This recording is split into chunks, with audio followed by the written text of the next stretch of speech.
اللهم أشكرك على الصحة والعافية في هذا الصباح، وعلى قلبي الذي ينبض ويملأه الحياة، وعلى عيني اللتين تريان النور وجمال الخلق.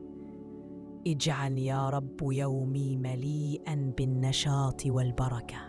يا الله، أشكرك على النعم التي أنت بها علي في كل صباح، وعلى رزق تكتبه لي في هذا اليوم، وعلى القدرة على العمل والسعي.